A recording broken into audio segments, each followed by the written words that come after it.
All right. Hello, everybody. So nice to be here. What's going on, ML fam? My name is Danny Coleman. I am the head of coaching here at Metabolic Living. So let's just give you a little background on what I mean by coaching. About a year plus ago now, just over a year, we created the Metabolic Optimization Coaching Program. And we went through a rigorous hiring process to find the most amazing coaches and trainers. And we brought them on, and now we're coaching hundreds of people within our program. And so one of the things that I'm just super fortunate to get to do is be along for the ride of hundreds and hundreds of people's health and fitness journeys through the avenue of coaching and having a team of coaches that coach a lot of clients. So I get to observe and learn and see what's working and what's not. And so today I wanted to talk about 5 things that your nutrition coach should be doing for you. So this could be a nutrition coach or a personal trainer, any professional that you're working with in more of a coaching setting, especially with this huge bump in online coaching, especially due to the pandemic. So there's 5 things that we really try to do on our team to get our clients the most success. So let's just talk about the first one. First and foremost, is your coach incorporating the whole human experience? So let's talk about this a little bit. I think there's a misconception that coaching is, here's your meal plan, here's your workout plan, good luck. You come back in a week. Did you do it? No. You get a slap on the wrist, and we try again this week.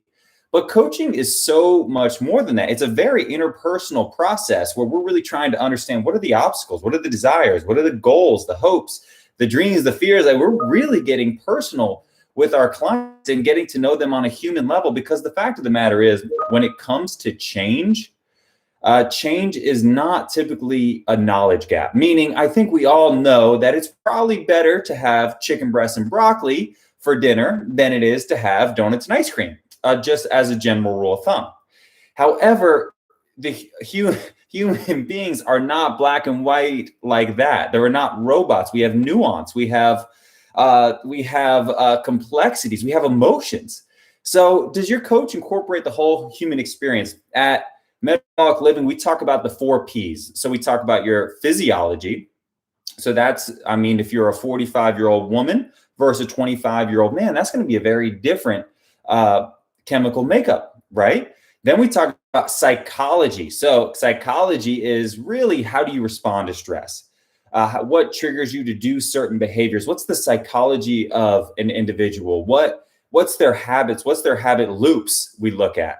Then we say, what are their practical circumstances? It's very different training a client, say, in Minnesota versus Texas, at least in online coaching, because just the elements, right? Or it's very different to put together a plan for a construction worker versus a dentist. These are all things that come into play when we're putting together a program. If I were to tell you to take a walk in January in Minnesota, a little bit different than taking a walk January here in Austin, Texas. A little bit warmer and easier for us to do, right? So do they take into consideration your practical circumstances?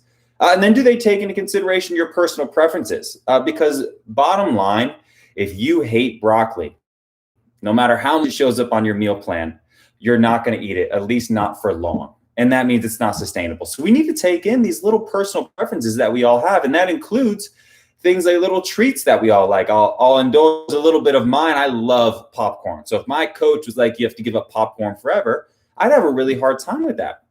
It's just one of the treats that I really enjoy, especially when I go to the movies. So is the coach taking in your entire human experience, the 4 Ps? Number 2, do they provide more than a meal plan? So we talked about looking at you as a whole, but what do they provide as far as structure and a plan? It's not just X's and O's on a meal plan and a workout plan. Coaching should take in the entire lifestyle. So we have another acronym. We call it the 4 M's. So we talked about meals. Coach should include meals, but not just meals. Then we should talk about metabolics. That's your traditional workout structure. What does that look like? What can we build that fits your lifestyle? And then we talk about mindset. So how you think and see the world. And it's really stress management, the mindset. And if a coach is not considering stress, They're not looking at the whole you. And then finally, so we have meals, we have metabolics, we have mindset, and finally we have movement. So we put a huge emphasis on movement at Metabolic Living. How much are you walking? What are your daily movements of everyday life? How much are you sitting throughout the day? Do you take the stairs? Do you park further away from the grocery store? These are all things that we now know are huge into getting results, whether it's body composition or health metrics. The third thing a great nutrition coach should do is they should speak your language. They should not be using industry jargon and talking way over our heads and talking about things that we really don't understand. They should be taking these ideas and have the ability to communicate them to you in a way that you understand. Really, the great coaches, what we see separates them is this ability. It's this ability to take really complex ideas and an advanced vocabulary and just put it in plain language and put it in your circumstance. Talking about it really fits back into do they talk into your 4 Ps that we talked about in 1? Number 4, they should be curious, especially as an online coach where you don't get the in-person interaction.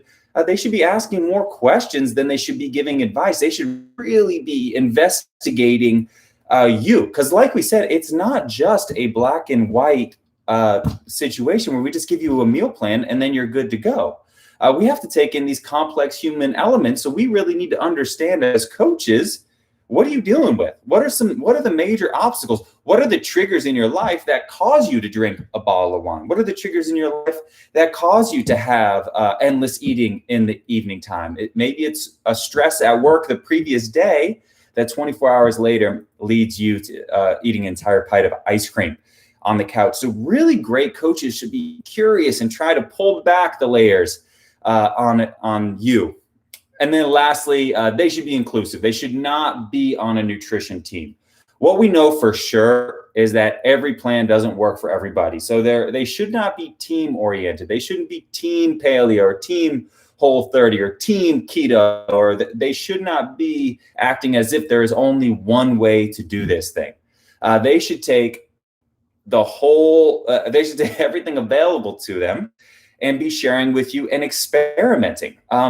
Great coaches know that there's no one way to do things. They know that they need to take you into consideration. And if no matter how good keto looks in the research or even clinically for other people, it may not work for you, whether it is a biochemical thing or a behavioral thing. So when you look at your coach or are considering or hiring a nutrition coach or even a personal trainer, do they take these 5 things into consideration? Do they take the whole human experience? Do they provide you more than a meal plan? Do they speak your language? Do they communicate effectively? Are they curious? And are they inclusive, or are they one team? So when hiring a coach, I always recommend clients, whether you go with Metabolic Living or not, you take these 5 things into consideration. So I hope that was helpful for you all today. It's been fun hanging out on YouTube Live. I want to keep it concise and effective, so there's not too much to think about. That's why it's just the 5 things. Again, my name is Danny Coleman. I hope to be with you guys on YouTube Live more in the future, and have a wonderful week.